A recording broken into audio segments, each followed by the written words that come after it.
El Centro Cristiano Familiar te invita a escuchar una palabra de fe, restauración y fortaleza para tu vida. Estamos con nuestra serie Vive, ¿eh? ¿Cuántos están recibiendo de parte de Dios? Amén. Acordate que si no pudiste estar por algún motivo, tenés los audios y tenés allí atrás para anotarte para recibir el video de cada enseñanza. El domingo pasado, hoy vamos a ver el estudio 2 de Vive Adorando.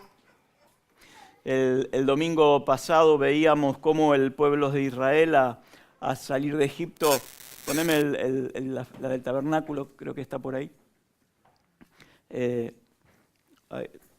comenzó a adorar nuevamente a Dios a través del tabernáculo de Moisés. Vos sabés que esta era una de las primeras adoraciones congregacionales, es decir, la gente iba allí al tabernáculo. Estamos hablando del tiempo de Moisés, y allí se tenía que acercar hasta donde podía a la presencia de Dios. Dios moraba en esa gran tienda y se manifestaba sobre el arca, que está ubicada allá atrás, a donde está la luz, en el lugar santísimo. Es el retorno del pueblo de Dios a la adoración. Todo lo que nosotros enseñamos, todo lo que la palabra nos enseña, tiene que ver con cosas que nosotros tenemos que hacer. ¿Amén? Entonces, recordá esto, el pueblo de Israel estaba retornando a la adoración. Es decir, necesitamos retornar a adorar a Dios. Amén. Luego de haber estado el pueblo de Israel adorando a otros dioses, a muchos dioses en Egipto, la atmósfera de Egipto era una atmósfera idolátrica muy pagana, y se le habían mezclado al pueblo de Israel los reyes, los ídolos de Egipto. Luego vimos, varios años después, David, un hombre apasionado por la presencia desde chico, asume como rey, y una de las primeras decisiones que toma, recuerdan, es traer el arca a su ciudad, recordás, a Jerusalén. Y ahí vimos que David establece un cambio profundo en la adoración que se llama el Tabernáculo de David, un lugar en donde todo el pueblo ahora podía acercarse a la presencia de Dios sin ninguna traba, sin ningún impedimento. Ya no había sacrificios de animales, sino que la gente se acercaba al Señor con ofrendas, con alegría, con cánticos, con mucho de lo que hicimos hoy, con gritos de júbilo, con aplausos, con danzas, con canciones proféticas, sin ninguna cortina o división que lo impidiera. Todos ahora, como nosotros, podemos tener acceso a la presencia de Dios. Todos podían acercarse y adorarlo. Vimos que entre todos esos cambios, David estableció un cambio que era un cambio profético, un cambio especial, que era una adoración continua, ¿recuerdan? Una adoración las 24 horas del día, los 7 días de la semana. 38.000 levitas se encargaban de servir en el tabernáculo a través de oraciones, cánticos, salmos. ¿Cuál fue el resultado de esto? Es decir, te lo traduzco a nuestra vida diaria. ¿Cuál fue el resultado de vivir adorando?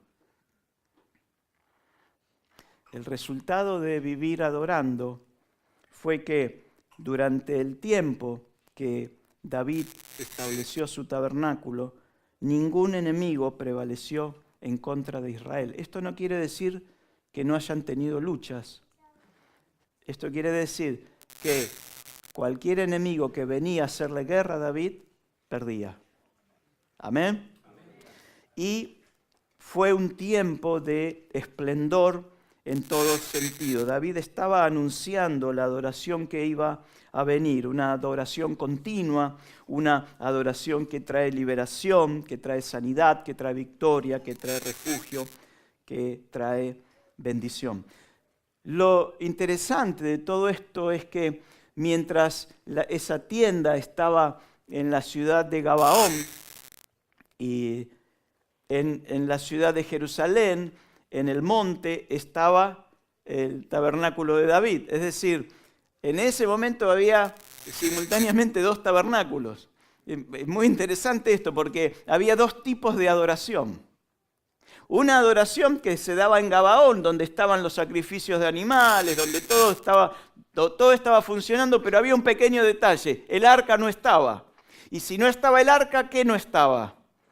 ¿Estaba la presencia? No estaba la presencia. Es decir, todo parecía que funcionaba, pero Dios no estaba ahí. Y esto es peligroso, porque a lo mejor nosotros caemos en la misma liturgia, en las mismas costumbres, y pensamos que Dios está presente, pero Dios no estaba presente ahí porque el arca estaba en el tabernáculo de David. Es decir, había dos formas o estilos de adoración.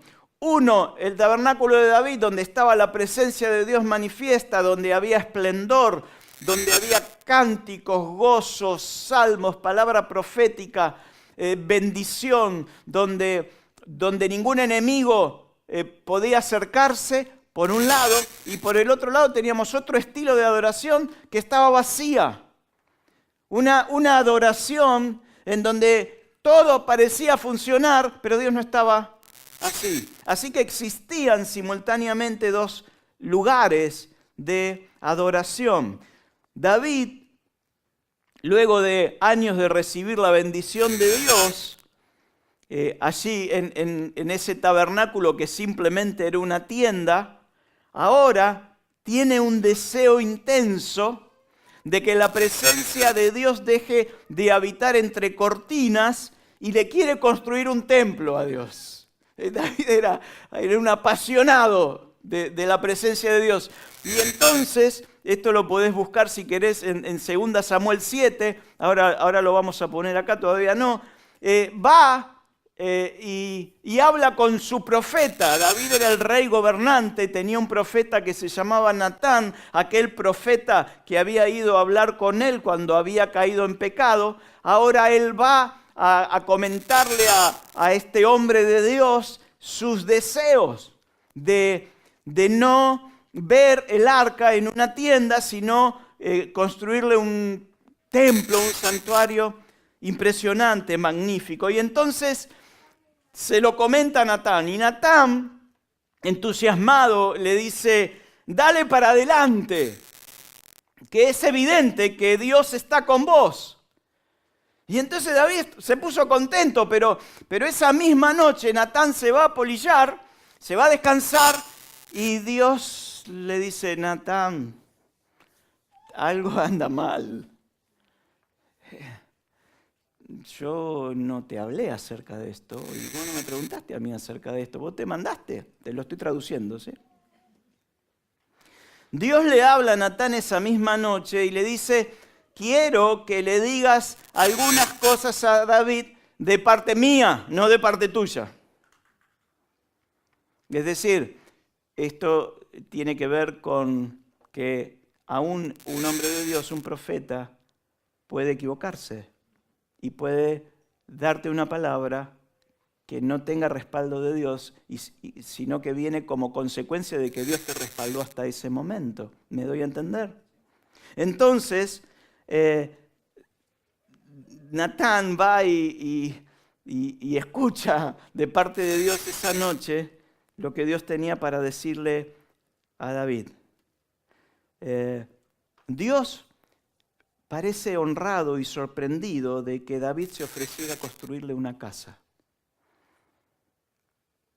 Fue como si Dios le dijera a David: ¿querés construirme una casa? Mira, nadie me había ofrecido eso antes. Es más, yo nunca le pedí a nadie que lo hiciera. Y es como que David estaba tan agradecido que quería hacer más de lo que Dios le pedía que hiciera. Y entonces David se entera a través del profeta Natán de que su idea era muy buena. Era una idea espectacular. Pero Dios no quería que fuera David el que llevara adelante esa brillante idea, sino que iba a ser su hijo, que se llamaba Salomón. No sé si vos te acordás cuando David construyó el tabernáculo, él hizo algunas modificaciones y nadie le dijo nada.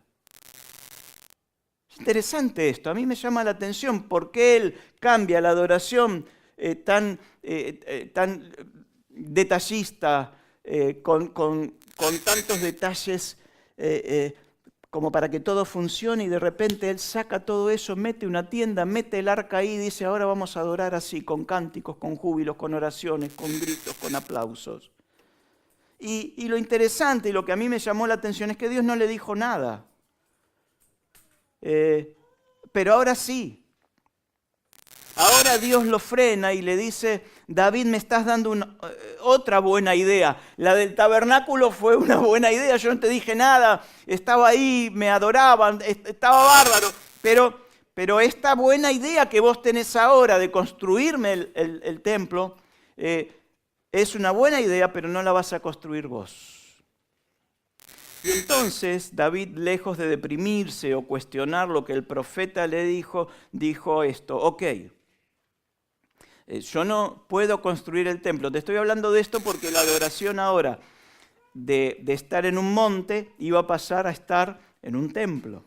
¿Ok? Y todo tiene que ver con nosotros.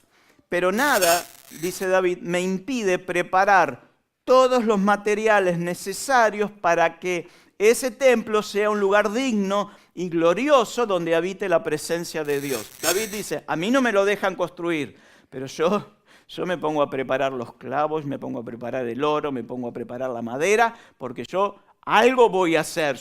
No me lo dejan construir a mí, pero yo voy a preparar los planos, yo voy a preparar todo lo necesario para que mi hijo Salomón tenga todo para construir eso. Quizás haya cosas que Dios a usted no le permite hacer, pero eso no le impide ayudar o dejar todo preparado para que otro lo haga. Hay cosas que a lo mejor yo no voy a ver en la congregación, acá, pero eso no quita que yo pueda dejar como pastor, como sacerdote, preparado todo para que el que venga a guiarlos a ustedes, para el que Dios levante, tenga todo lo necesario para que cada uno de nosotros lleve su vida de gloria en gloria y dé la bienvenida a todos los que van a visitar esta casa.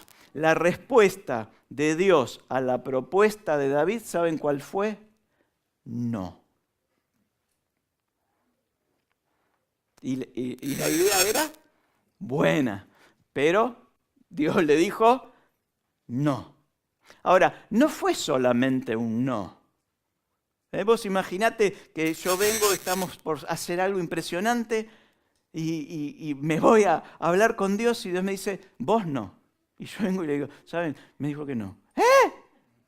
Pero sí, la idea es brillante. Sí, pero a mí me dijo que no. Lo interesante, y esto era lo que te decía de que podés buscar en 2 Samuel capítulo 7, Dios le dice a David, sí, pero no. ¿Ok? El no era que él no lo podía construir, pero Dios sí quería que lo construyera. Entonces, Dios le dice, David, vos querés que mi presencia habite en un templo en Jerusalén y querés hacerme una casa para mí. Ok, perfecto. Yo ya te dije que no. Pero ahora te voy a decir lo que yo voy a hacer por vos. No sé si lo verás. Sí. David se le ocurre una brillante idea. Y le dice, Señor, yo quiero hacer esto para vos. Y Dios le dice, no. Pero no le deja el no solo, sino que Dios, en respuesta a lo que Él quería hacerle, le hace promesas. Quiere decir que hay veces que vos no vas a poder hacer algo para Dios, pero estate atento, en lugar de enojarte o encapricharte porque no lo podés llevar adelante, Dios tiene una palabra de gratitud, una promesa por aquello que vos querés hacer y Él no te deja. ¿Ok? Le dice, ahora yo te voy a decir lo que voy a hacer por vos. Vos querés hacer algo para mí, yo quiero hacer algo por vos. Vamos a ver quién ama más. Segunda Samuel, lo tenemos, Segunda Samuel 7, verso 10. Si querés, apágame esta, así se lee bien. La otra, la grande, y déjala de adelante. Voy a designar, le está hablando Dios a David, voy a designar un lugar para mi pueblo Israel y allí los voy a plantar para que puedan vivir sin sobresaltos. Sus malvados, ellos vivían corriendo, escapándose de lugar en lugar. David era un tipo que no tenía paz. Sus malvados enemigos no volverán a humillarnos. ¿Por qué no decís esto? Los enemigos malvados no me van a volver a humillar. Amén. Como lo han hecho desde el principio. Voy a designar un lugar para mi pueblo Israel. Los voy a plantar para que puedan vivir sin sobresaltos. Lo primero que voy a hacer, David, es ocuparme del pueblo que vos tanto amás. Me voy a ocupar de las familias, me voy a ocupar de lo que a vos te preocupa. ¿Vos tenés alguna preocupación? Yo mismo, dice el Señor, voy a designar un lugar donde los voy a plantar para que estén seguros, para que vivan seguros. Nadie los va a volver a humillar, van a poder vivir tranquilos. ¿Dijiste esto alguna vez? Quiero vivir en paz, quiero vivir tranquilo. Dios sabe lo que vos necesitas. Lo segundo que voy a hacer, lo primero que va a hacer Dios, ¿con quién es? Con el pueblo. Decime de vuelta qué va a hacer con el pueblo. Les va a dar un lugar seguro, los va a cuidar. ¿Qué más? Lee. Fuerte. Van a vivir sin sobresaltos, sin temores, ¿ok? Seguros, no van a volver a ser humillados. Lo segundo, dice Dios a David, lo segundo lo voy a hacer, que voy a hacer es con vos. Wow. Es personal, David. 7:11. A ti te daré descanso de todos. Yo no sé si estás acá, yo no sé si estás recibiendo la palabra. No sé si quizás vos estás en paz ahora y vos decís, bueno, esto que dice para mí no es, pasa de largo la palabra, o a lo mejor vos tenés conflictos, tenés problemas, tenés situaciones personales que te tienen nervioso, que te tienen nerviosa. La palabra dice que Dios tiene un plan. Dios tiene un plan para los que te rodean, para tu familia, para su pueblo aquí congregado, y tiene un plan para vos personalmente, y el plan es que Él te va a dar descanso de todos tus enemigos. Esto es lo que Dios estableció para David. Te voy a dar descanso. Yo me voy a encargar, yo mismo, dice Dios, me voy a encargar que vivas en paz con tus enemigos. Lo primero es para el pueblo, los voy a plantar, los voy a cuidar. Lo segundo es para David. David, te voy a dar paz. Y lo tercero que yo voy a hacer tiene que ver con lo que vos querés hacer para mí. Como vos me querés hacer una casa a mí y yo no te dejo, te voy a decir lo que yo quiero hacer. Y entonces Dios le dice a David,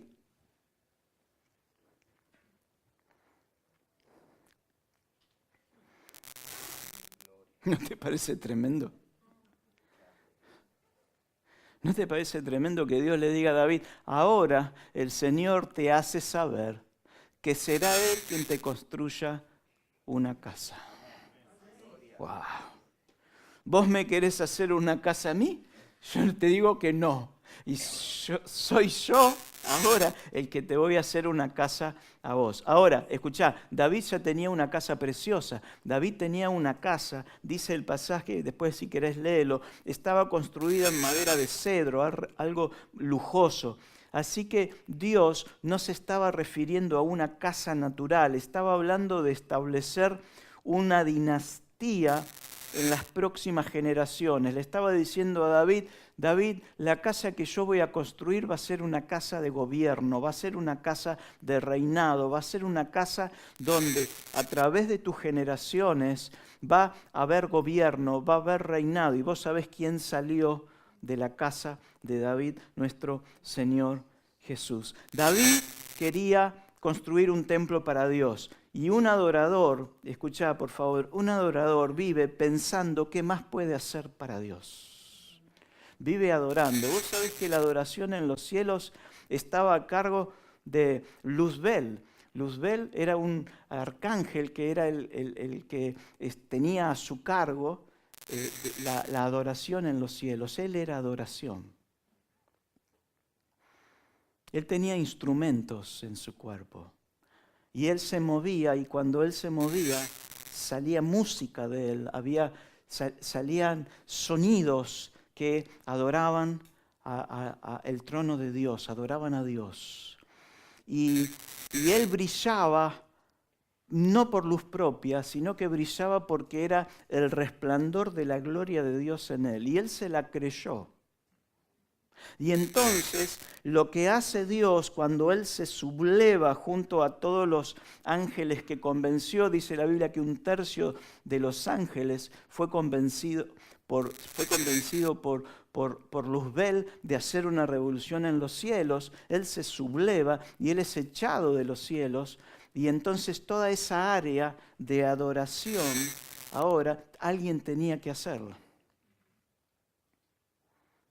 Por eso Dios está buscando personas que vivan adorando. Por eso Dios dice de David que él encontró, hallé, dice, alguien conforme a mi corazón. Y entonces David estaba pensando, ¿qué cosa nueva puedo hacer para Dios? Dios le dijo, gracias David, esto no lo vas a hacer vos, yo te voy a construir una casa a vos. Y lo sorprende a David con una promesa que duraría aún después de su muerte y sería aún más gloriosa que el mismo templo que David quería construir. Seguimos. Dice, cuando tus días se cumplan, es decir que cuando él no esté más, y reposes con tus padres, levantaré a tu descendiente después de ti, el cual saldrá de tus entrañas y estableceré su reino. El otro. Él edificará casa a mi nombre, y yo estableceré el trono de su reino para siempre. David recibe todo el mensaje de Dios. Tremenda palabra. Vos imaginate que Dios te visite y te diga, yo voy a hacer que tu familia viva en paz, que nadie les arrebate la bendición de tener una casa, un lugar. Voy a hacer que tu familia viva seguro, que tus hijos, que tus nietos vivan seguros. Voy a visitarte y te voy a dar descanso, vas a disfrutar de tu vejez. No vas a depender ni de PAMI, ni del ANSES, vas a depender de mí. ¿Cuántos pueden agarrar esto? Por lo menos los que tenemos más de 50, agarrémoslo, ¿no? Amén. Allá por atrás levantan una mano así. Amén, ¿sí? Y Dios te visita y te dice, te voy a dar paz, te voy a dar descanso y te voy a dar una generación que me sirva, que me busque, que me ame. Esa va a ser la casa. Y entonces, mire lo que hace David. Seguimos, el 17 creo que es. Natán fue y le dio el mensaje a David, entonces David fue a la carpa. ¿Qué era la carpa? ¿Se acuerdan? ¿El tabernáculo de quién? De David. ¿Qué fue lo primero que hizo David cuando recibió una bendición?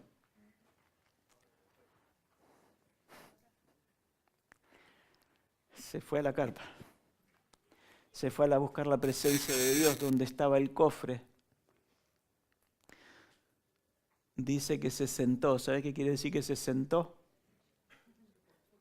Sí, que iba a pasar tiempo ahí. Y le dijo, mi Dios, ¿cómo puedes darme todo esto? Si mi familia y yo valemos tan poco. Un poco de música, así compartimos un poco lo que David estaba. Me imagino que por eso lo dijo cantando. Yo no sé, porque David era un tipo que cantaba, a cada rato cantaba.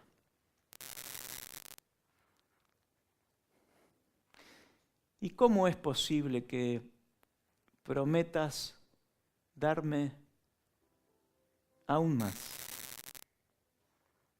No sé si vos estás captando, poneme el anterior. David dice, ¿cómo puedes darme todo esto? Es decir, él está reconociendo que todo lo que ya había recibido. Tremendo esto. Y estaba delante de la presencia de Dios y David dice, Señor, me diste todo esto, Señor. Me hiciste rey, me sacaste de atrás de las ovejas. Yo fui dejado de lado por mi padre, pero vos estabas ahí conmigo. Yo te cantaba, vos me escuchabas, me protegiste del león, me protegiste del oso, me fuiste preparando, me cuidaste, me alimentaste, me protegiste con Goliat. Me diste un reino, me diste la bendición de traer tu presencia a Jerusalén. Hiciste que mi familia se multiplicara, que salieran profesionales, que salieran hijos. A ninguno de ellos le faltó nada. Me protegiste cuando salía a la guerra, cuando salía a la guerra contra Caballo, contra el Rodrigazo, contra el Plan Austral y contra cualquier otro plan. Vos estuviste con mi familia, nunca faltó alimento en mi mesa. ¿Cómo puedes darme todo esto, Señor? Y ahora, él estaba delante de la presencia de Dios. Poné el otro. Dice, ¿cómo es posible que prometas qué? Ese es el corazón de Dios, ¿comprendés? Yo no sé si lo estás agarrando. Porque David estaba totalmente consciente de lo que Dios le estaba diciendo.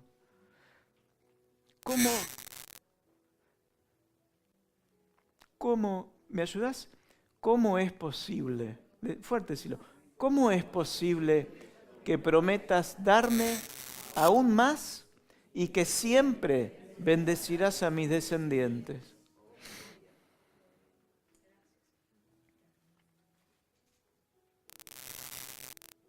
¿Te das cuenta la adoración que David estaba expresando en la presencia de Dios? Y Dios le había dicho que no. Pero Dios le dijo, no, pero tengo esto para vos. Tengo estas 3 palabras para vos. 20. Él estaba ahí, en la presencia. Le dice, ¿qué más te puedo decir, Dios mío, si tú me conoces? Muy bien. 21. Tú me dejas conocer tus grandes planes, porque así lo has querido. 22.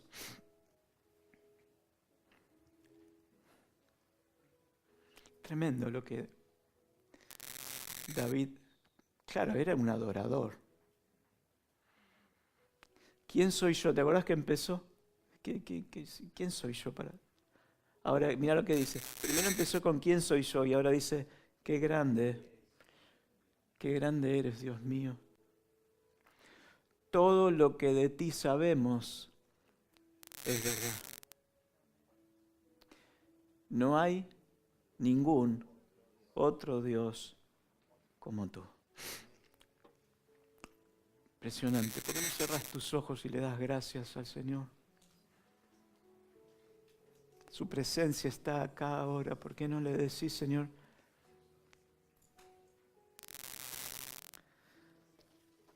Hacé la oración de David, Señor. Tú has sido fiel hasta hoy. Me has dado todo esto.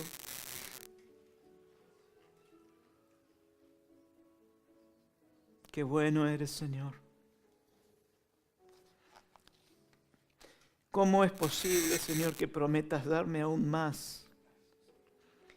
Y que siempre, siempre, siempre bendecirás a mis descendientes. Gracias, Señor.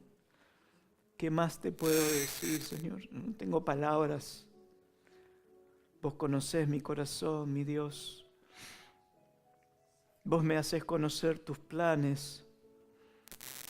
Así lo estableciste, Señor. Eres grande. Eres mi Dios.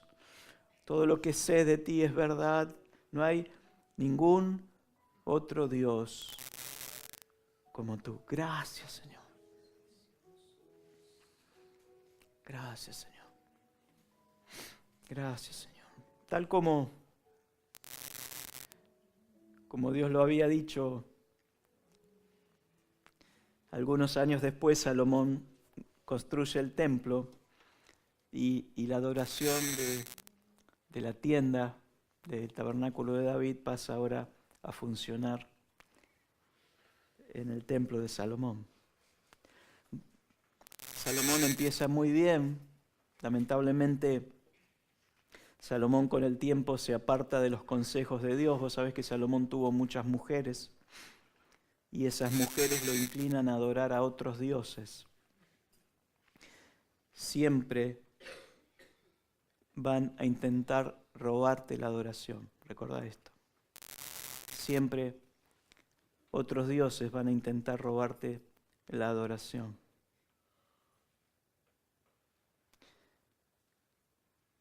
Dios se enoja con Salomón, pero por amor a David y por la promesa, David lo deja en el trono y le avisa que las consecuencias iban a caer sobre su descendencia.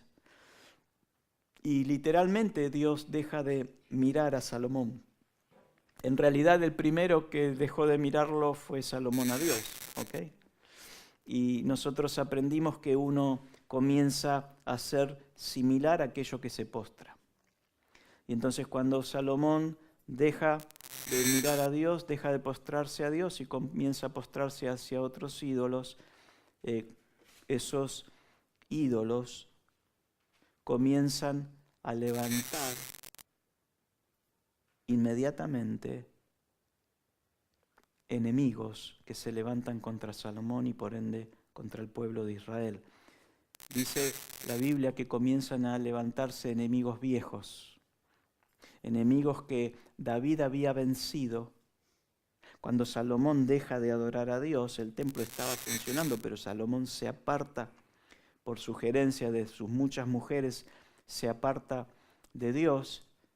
Eso hace que cuando Dios deja de verlo a Salomón, los enemigos viejos se levanten. Enemigos que David había conquistado, ahora se levantan y vienen en contra de Salomón. Una adoración equivocada, una adoración vacía trae estas consecuencias. Dejar a Dios implica que su protección desaparece. Va siguiendo todo cómo viene la adoración, ¿no? Cómo la adoración está presente en las victorias y en las grandes derrotas. Y entonces Salomón muere y asume el reinado su hijo Roboam. Si vos querés después seguir bien los detalles de la historia, esta historia está en Primera Reyes 3. Mirá, después de 80 años de sacrificios, recordá, viene David, después ¿quién viene? Salomón, y ahora viene el hijo de Salomón que se llama Roboam. David y Salomón prácticamente estuvieron 40 años cada uno, 80 años de sacrificios, de sufrimientos, y entra ahora en escena Roboam. presta atención, Roboam era un hombre de 40 adolescentes. Si querés estudiar esto, venite los miércoles, que estamos viendo los Peter Pan, ¿no? Los hombres que tendrían que ser ya hombres maduros, pero no maduran. ¿Okay? Roboam era un tipo pusilánime, un tipo muy veleta, no sé si llamarlo millennial, ¿no? Pero porque no se conocía esa palabra en ese tiempo, pero era un tipo bastante especial porque él también empezó de alguna manera bien, pero él tenía unos amigotes de la infancia que jugaban a la Play, tenía 40, y entonces cuando él asume, recordá que el templo de Salomón, toda la herencia que David le dejó a Salomón, Salomón era mega millonario, venían de todos lugares a buscar consejo, y la gente que buscaba consejo pagaba. La reina de Saba vino con presentes multimillonarios hacia Salomón, es decir, que era un reinado de esplendor. Roboam ahora, él recibe todo eso, y Roboam es un ejemplo de cómo un hijo puede destruir una herencia en 3 días.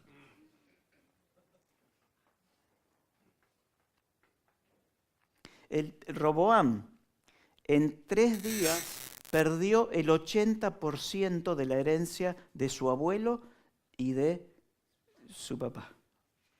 Mira a tu papá y decirle, yo no voy a hacer eso. Si tenés fe, decíselo. ¿Por qué? De la noche a la mañana, Roboam es un ejemplo clásico de cómo perder la mayor fortuna del mundo.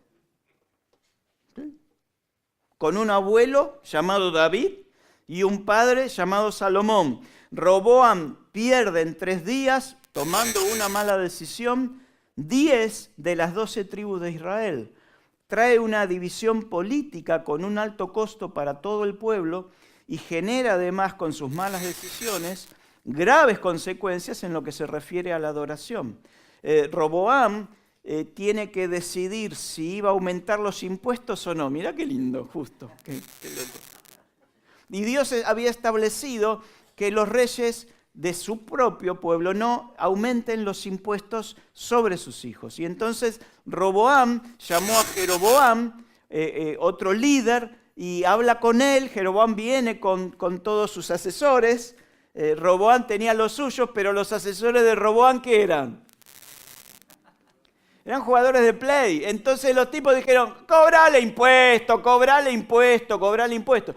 Roboam toma la decisión de cobrar los impuestos, las tribus se rebelan y 10 tribus se separan de las 12 tribus de Israel y lo nombran a Jeroboam, como había recibido una palabra profética de parte de Dios, como el rey de esas 10 tribus. Ponémela del mapa, por favor. El reino se divide ahora en 2. Tenés ahí el reino dividido, el reino de Israel arriba y el reino de Judá abajo. ¿Te acordás que yo te decía que se habían levantado enemigos? Bueno, uno de los enemigos eran el reino de Edom, los edomitas, que David había vencido, y había otros más. Pero fíjate vos cómo ahí estaban los moabitas también, estaba Amón, era bastante especial. Y entonces tenés el reino de Israel arriba, ¿sí? Y el reino de Judá, mirá qué impresionante, abajo. Toda tecnología que cuando vendimos la Play compramos la tecnología. ¿Ok? Ahora, Jeroboam, que estaba en el norte, ¿ok? El reino de Israel. Buscate ahí, Samaria, fíjate ahí, ¿ves? Que estaba ahí en el norte, ¿qué hace? Piensa, ¿dónde estaba el lugar de adoración? ¿Se acuerdan David dónde lo estableció? ¿En qué ciudad? ¿Se acuerdan? En Jerusalén. ¿Dónde queda Jerusalén? Abajo. Es decir, Jerusalén había quedado en Judá. Y entonces Jeroboam dice, paremos una cosa, si la gente de las 10 tribus mías se va para Judá, Los tipos, ¿dónde van a ofrendar? En Judá. ¿Dónde se va a gastar la plata? En Jerusalén. Yo tengo que inventar algo. ¿Estás acá? Es así literal, ¿eh? Porque él lo pensó, después léelo. Y entonces, él tenía miedo de que muchos se muden al reino del sur. Y entonces, ¿qué hace? Voy a hacer un par de lugares para que adoren. Hizo 2 becerros de oro, ¿te suena? Hizo 2 becerros de oro, uno lo pone en Betel, otro lo pone en Dan y establece, ahí un poquito, ¿ves? Ahí un poquito más arriba, ahí puso un becerro de oro, el otro no sé dónde está, pero en Samaria, donde está la estrellita de 5 puntas, justamente, que es si estuviera inclinada sería un símbolo demoníaco, por eso es importante que vos no utilices, te lo tiro así al pasar por si lo usás, estrellas de 5 puntas. Ahí en Samaria, él establece un lugar de adoración a Dios. Y ahora tenemos un lugar establecido de adoración al Dios de Israel en Samaria y otro lugar abajo en Jerusalén, donde está la otra estrellita. Entonces, ¿cuál era el genuino? El genuino era el que Dios había establecido en el templo de Salomón. Porque Dios se manifestó en el templo de Salomón y dijo, cualquiera que de acá me hablara, me orara, me invocara, él iba ¿qué? A responder. Pero ¿era dónde? Ahí en Jerusalén. Entonces tenemos 2 lugares, en Samaria y en Jerusalén. ¿Entendés? Es decir, hay otros lugares de adoración que quieren llamar tu atención. Ahora, para un tipo que vivía en Gerasa, a la derecha, le era más fácil ir a Samaria. Menos viático, estaba más cerca. Ahora, ¿qué pasa? La adoración, ¿qué sucede? ¿En cuánto se divide? En dos espacios grandes, uno en Samaria y otro en Jerusalén. Pero en Samaria había otros 2 lugares que estaban adorando ¿qué? Becerro de oro. Eso, ¿sabés qué enseña? Que hay cosas que nosotros podemos estar adorando. La misma gente que adoraba el becerro de oro después iba a adorar a Samaria. La misma gente que por ahí había adorado en Betel podía bajar a Jerusalén a adorar, pero había adorado en Betel, había adorado un becerro de oro. Es decir, había una mezcla de adoración. Cuando esto sucede, cuando David adoraba correctamente, ¿qué beneficios tenía? ¿Recordás? Ningún enemigo podía prevalecer.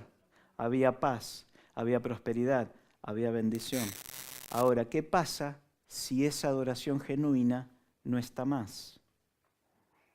Todo lo contrario. ¿Qué es todo lo contrario? Los enemigos prevalecen, vienen tiempos de guerra, viene confusión, vienen enfermedades, vienen problemas económicos y viene el Imperio Romano. Hola. Viene el Imperio Romano. Te estoy dando una clase de historia, no sé si te gusta, pero viene el Imperio Romano y ¿qué hace? Conquista todos los reinos.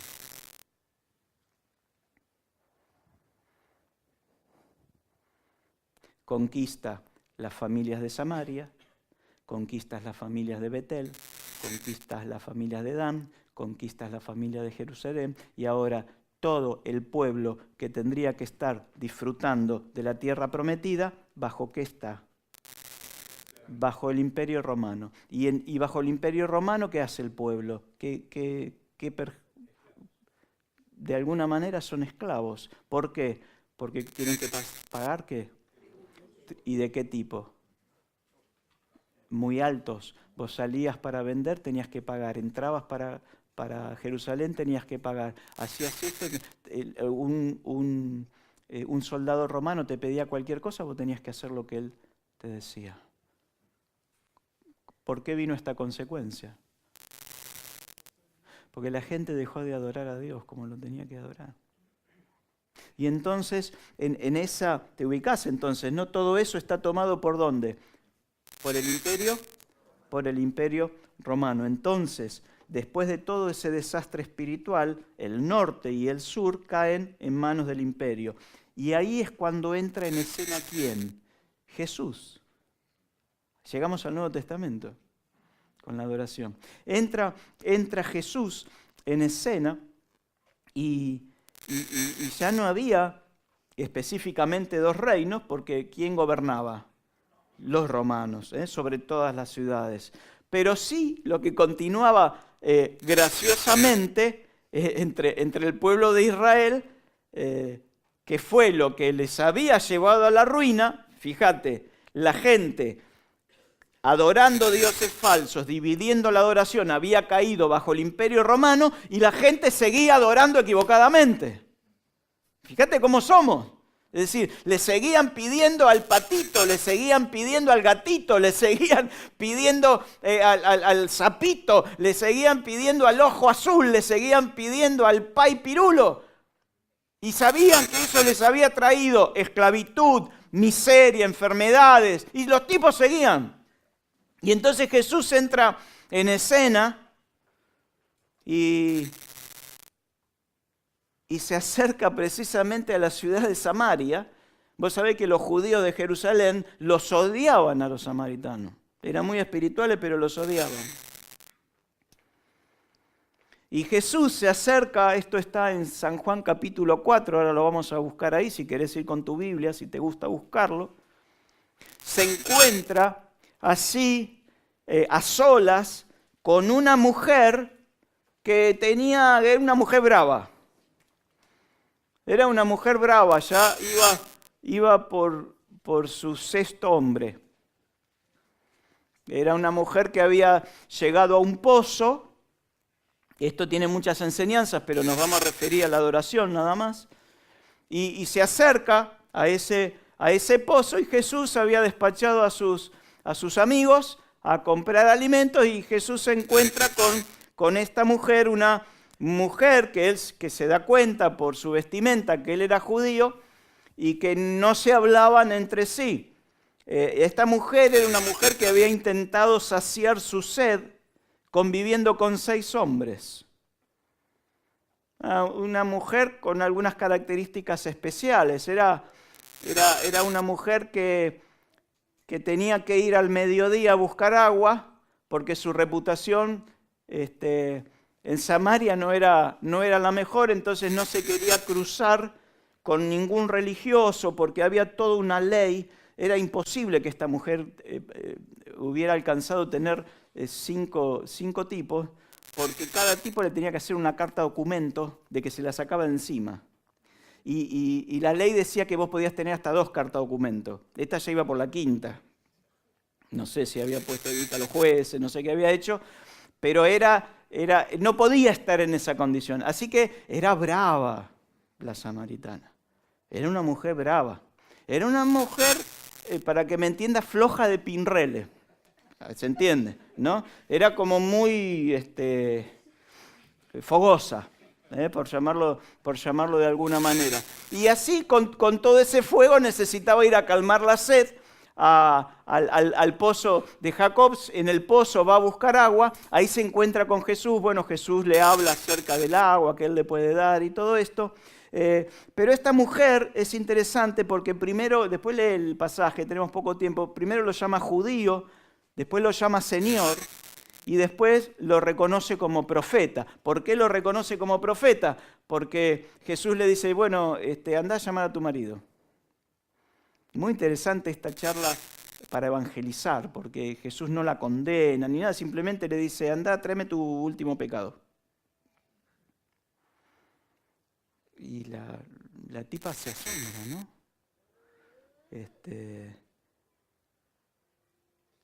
Que este hombre le hablara de algo que ella estaba intentando ocultar. Y entonces, como para zafar, las mujeres tienen esto que es muy bueno, es que tienen palabra para zafar de lo que no quieren hablar. Estás hablando de algo profundo que por ahí la mujer va a alargar todo y dice, uy, mira el ventilador. Tenemos que limpiar el ventilador. Entonces la mujer, ¿qué hace? Fíjate lo que le dice a Jesús. Juan, ¿de qué le habla? ¿Y quién le habla? Fíjate, porque estamos hablando quién es, y fíjate de qué le nuestros padres adoraron en este monte, en el de Samaria. Y ustedes, que son los judíos, dicen que ¿dónde hay que adorar? En Jerusalén. ¿Entendiste con el mapa? ¿Ok? Estamos en Samaria, estamos arriba. Y entonces esta mujer dice, discúlpame una cosa, ya que vos sos profeta, judío, señor, todo esto, decime, tengo una duda. Pará, loca, si venimos hablando de que sos una pecadora, de que estás de que yo te voy a dar agua fresca. Y la tipa, en realidad, esta señora mayor, o esta señora fogosa, en realidad ella tenía sed. Y sabía que una de las cosas que ella necesitaba es adorar. ¿Y adorar cómo? En el lugar correcto. Y de la manera correcta. Entonces le dice, ¿por qué ustedes los judíos insisten en que Jerusalén es el único lugar donde se debe adorar? Mientras que los samaritanos afirmamos que es aquí, en Samaria, en el monte Gerizim. La pregunta, escucha, la pregunta de esta mujer es, yo necesito conectarme con Dios. Le pregunta a Jesús, ¿a quién mejor? Ok, si vos necesitas conectarte con Dios, tenés que hacerlo a través de Jesús. Y entonces le pregunta, yo necesito conectarme con Dios, yo necesito vaciarme de toda la basura que tengo encima, de todo el pecado que tengo encima, yo necesito adorar como hay que adorar, necesito, ¿dónde es el lugar para conectarme con Dios correctamente? Mi vida es un desastre. Yo necesito saber cuál es la manera correcta de conectarme con Él. 21. Jesús le contestó, créeme, querida mujer, que se acerca el tiempo en que no tendrá importancia, mira lo que dice Jesús, si se adora al Padre en este monte o en Jerusalén. ¿Qué venía? Un tiempo nuevo. ¿De qué? Venía un tiempo nuevo de adoración.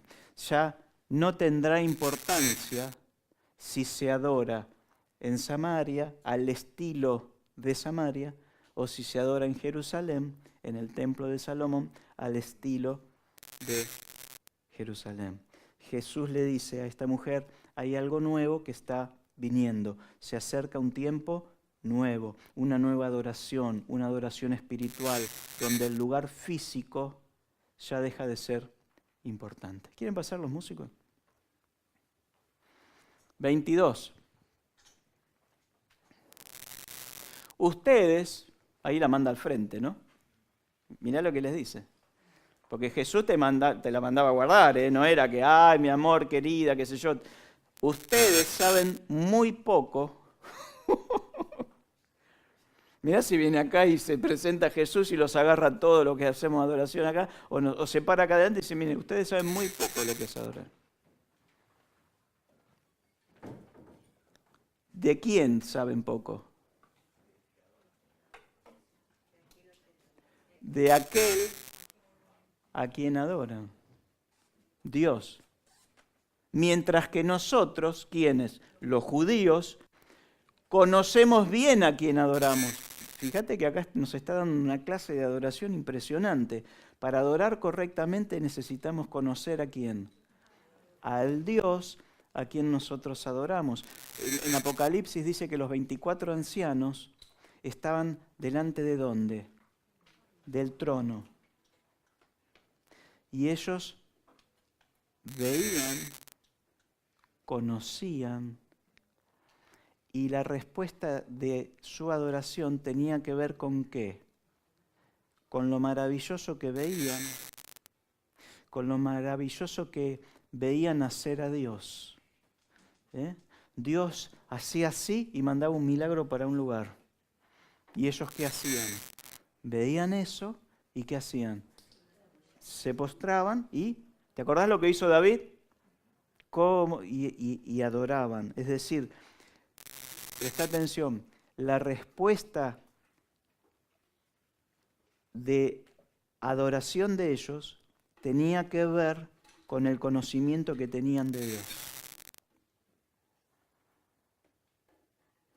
Cuanto vos más conozcas a Dios, vas a poder subir en los niveles de adoración.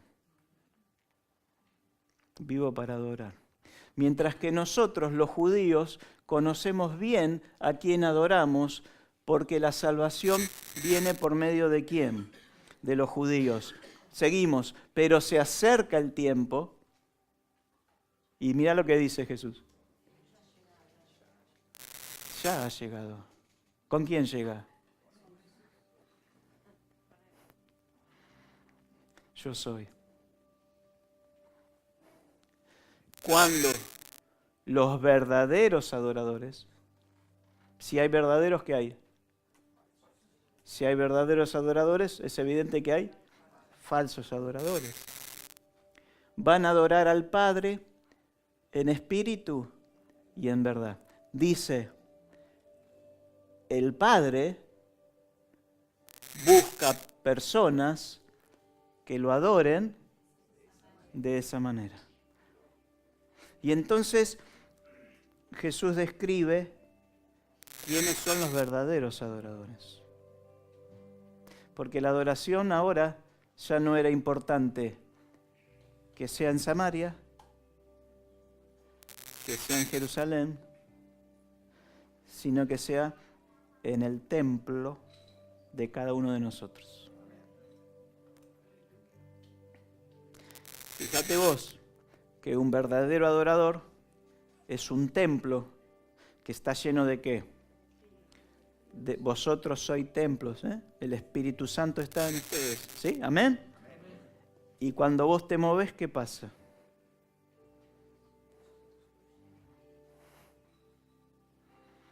¿Vos vas a lavar la ropa? Te movés y ¿qué sale? Queja, ingratitud, patadas al lavarropa para que cierre la... O sale, Señor, gracias, te bendigo, Señor. Gracias. Sale adoración. Vos venís a la iglesia y ¿qué sale? Algunos adoran 2 horas por semana. Otros, dice, los verdaderos adoradores adoran al Padre en espíritu. ¿Y vos el espíritu a dónde lo llevas? A todos lados. ¿Lo llevas a la cama cuando te acostás? ¿Lo llevas a la fábrica?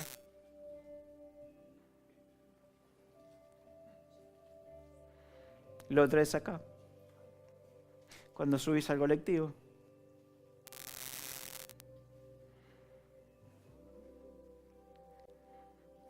Y entonces el Señor le dice, 24, Dios es espíritu. Por eso que, porque como Dios es espíritu, todos los que lo adoran deben hacerlo en espíritu y en verdad. ¿Por qué no te pones de pie?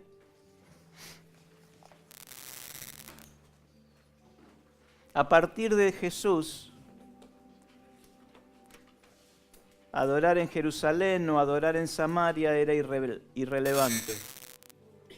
La correcta adoración es espiritual. El templo, dice Jesús, ya no es importante si está en Samaria, si está en Jerusalén, si está en Betel con un becerro de oro, si está en Dan.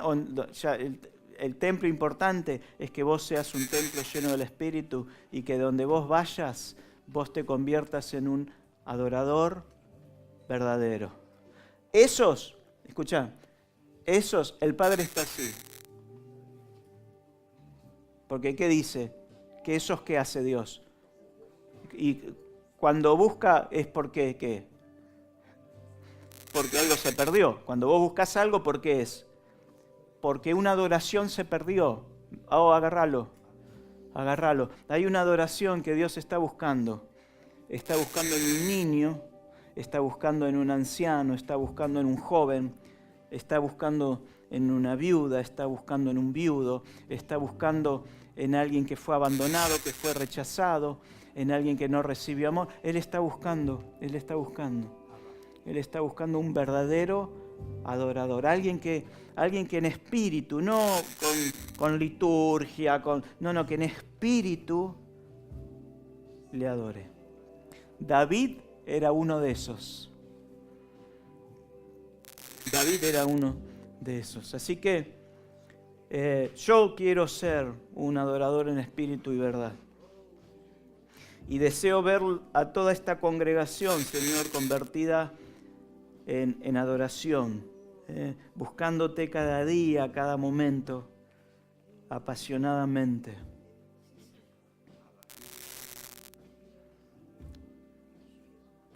Porque si nos movemos en ese espíritu de adoración, la gente va a querer lo que nosotros recibimos del Padre. Va a ver que nos plantamos, va a ver que vivimos seguros, va a ver que vivimos en paz, va a ver que confiamos que nuestra descendencia va a ser bendita, que va a estar protegida, cuidada, bendita, bendecida, prosperada. Ahora vos tenés la posibilidad, y quiero que agarres esto, abrí tus ojos por un momento. ¿Sabés que sos la casa que David quería edificarle al Padre?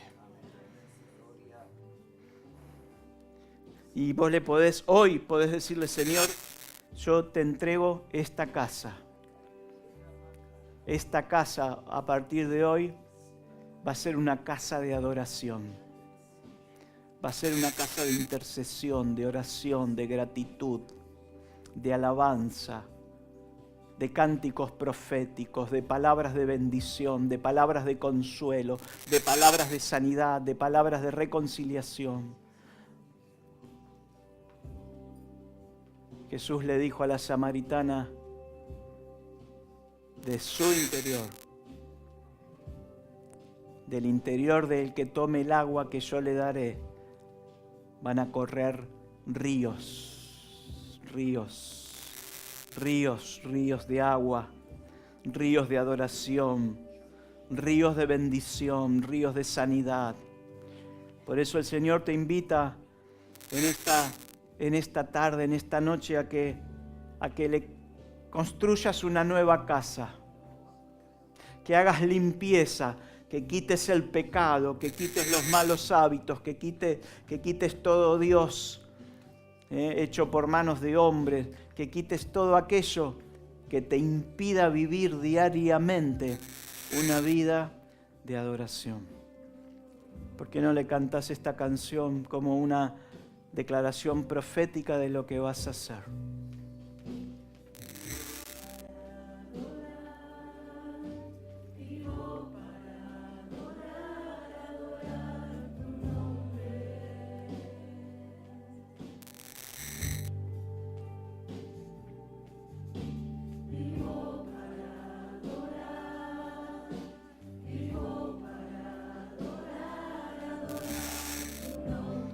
Shuhamakai.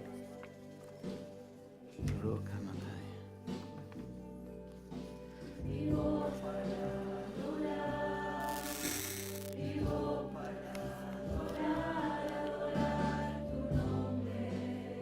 Mi Dios, ¿cómo puedes darme todo esto? Decía David sentado, postrado. ¿Cómo puedes darme todo esto y encima prometerme más todavía, Señor? Más, Señor. David, te amo, dice Dios, David, te amo.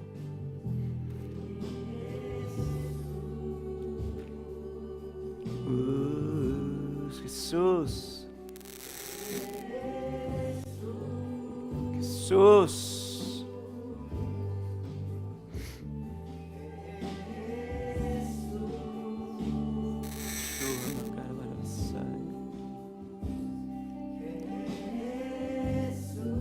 Decile una vez más, vivo para adorar.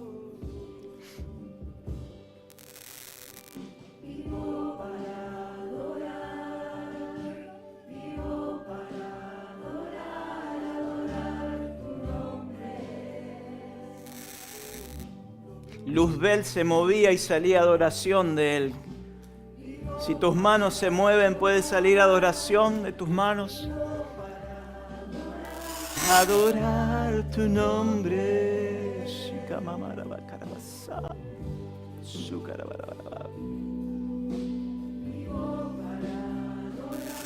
Seguimos con vivo. Adorar tu nombre. Nada me va a confundir este mes, Señor. Nada va a quitar mi adoración este mes. Donde se griten otras cosas, Señor, donde otros rindan su adoración a personas o a clubes o a equipos, Señor, nosotros vamos a adorarte a ti. Levantaremos nuestra voz para celebrar lo que vos hiciste por nosotros y lo que harás. Gritaremos tus victorias. Levantaremos tu bandera en alto, porque tu bandera está plantada en nuestras vidas, Señor. Seremos tabernáculos de adoración andantes. Tu nombre, Shuka Mama Marabasai.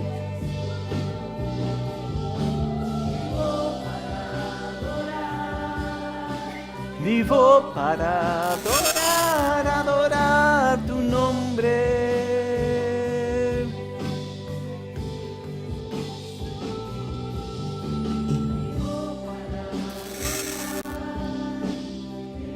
Cambiemos a Cristo, yo te amo. Después, ¿ok? ¿Por qué no haces una oración especial ahora de arrepentimiento, de confesión? Señor, en este momento yo quiero hacer una limpieza en mi vida interior. Quiero confesarte mi pecado, Señor.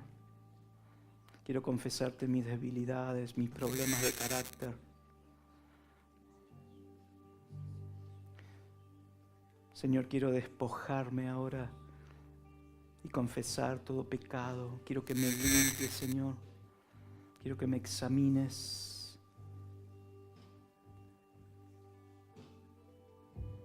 Quiero preparar una casa espiritual nueva. Hoy, Señor, los primeros días de junio del año 2018, Señor, yo me determino a prepararte una casa en mi cuerpo, mi espíritu, todo mi ser, una casa espiritual que viva en comunión contigo, que viva en espíritu, que viva en verdad. Yo ahora renuncio en el nombre de Jesús a todos esos pecados, malos hábitos, palabras de maldición, palabras que me han herido. Ahora me declaro libre, libre, libre en el nombre de Jesús. Lléname, decile, pedile, lléname de tu espíritu, Señor. Espíritu que me va a guiar a una adoración nueva, a una adoración pura, verdadera, una adoración que traiga libertad, que traiga sanidad, que traiga vida, paz, consuelo a mi vida y a la vida de los que me rodean. Señor, yo quiero ahora declararte mi amor. lo hago con esta canción, Señor. Yo te declaro mi amor, Señor. David decía, ¿quién como tú, Señor? Y yo lo canto, lo declaro, Señor. No hay nadie. ¿Y cómo llegamos hasta acá, Señor? ¿Cómo me has podido bendecir tanto? Esto es lo que decía David. Gracias, Señor.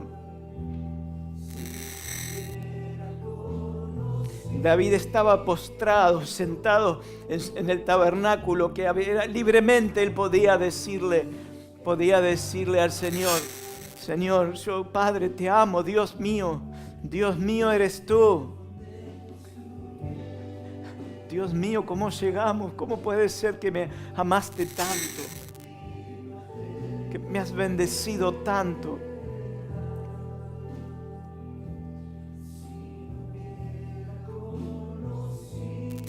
Y ahora tú que todo lo sabes, tú que conoces mi corazón, me dices, me prometes que te vas a encargar de bendecir a toda mi generación.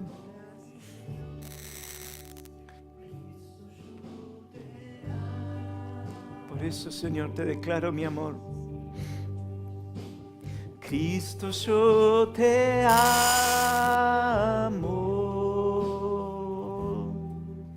No hay nadie como tú.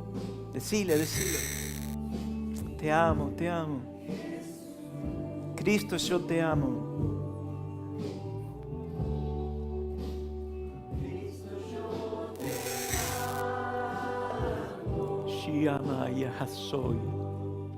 Y Cristo, yo te amo.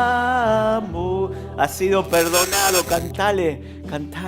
Él te ha perdonado tus pecados. Eres libre para acercarte a Él con un corazón sincero. Todas las cortinas se corrieron.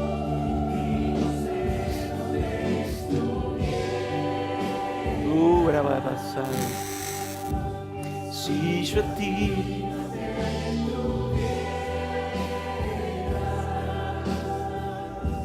si no hubiera conocido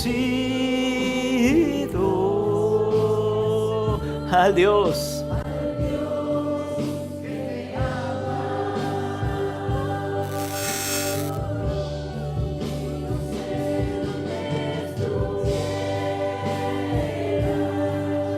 yo a ti,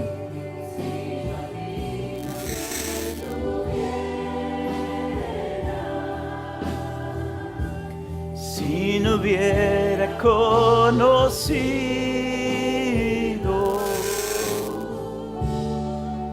al Dios que me ama.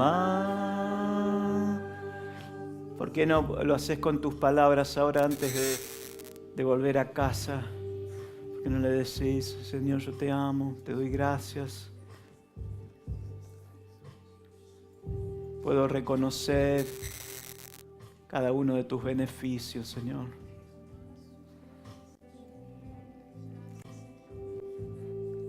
Quiero darte gracias por mi descendencia, Señor. Por mis hijos, mi hija, Señor.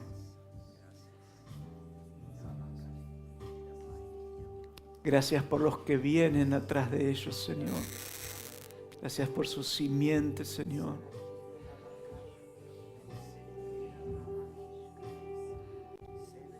Y tú vienes y me dices y me prometes que me vas a bendecir aún más, Señor. Tú eres bueno, Señor. Eres bueno, Señor. ¿Por qué no le decís? Hablale al Señor de sus virtudes, de lo bueno que es, de lo que ha sido con vos. Él ha sido generoso con muchos de nosotros. Nos ha dado más de lo que necesitábamos, más de lo que merecíamos. Eso es gracia, misericordia. Gracias, Señor. No hay nadie como tú, Señor. No hay nadie como tú, Señor. Eres bendito. Señor, queremos hacer este compromiso de adorarte con nuestra vida continuamente, un nuevo nivel de adoración, una nueva adoración, que ya no dependerá de un santuario, de un lugar, sino que dependerá de nosotros mismos, de tu Espíritu en nosotros. Recibe, Señor, recibe nuestra alabanza, nuestra adoración, nuestra gratitud, nuestra entrega. Queremos pedirte que en esta semana, al establecer este nuevo nivel de adoración, tu cuidado, protección, esté atento a nuestro favor, Señor. Que tus ojos estén atentos, Señor. Tú has prometido esto, lo hemos visto en la vida de David, que en esa adoración continua tú te ocupabas de todas sus necesidades y aún te ocupabas de sus enemigos. Señor, deseamos esto, te deseamos a ti, pero sabemos que al adorarte, al alabarte en espíritu y en verdad, tu presencia está sobre nosotros y estamos bajo la nube de tu gloria. Por eso, Señor, tu pueblo te da gracias, tu iglesia acá te da gracias, te bendice, te exalta y te levanta en alto. Gracias, Señor, en el nombre de Jesús. Amén. Amén. Gracias por compartir este tiempo con nosotros. Si querés conocer más, podés ingresar a nuestra página cristianofamiliar.com. Seguinos también en las redes sociales como Cristiano Familiar.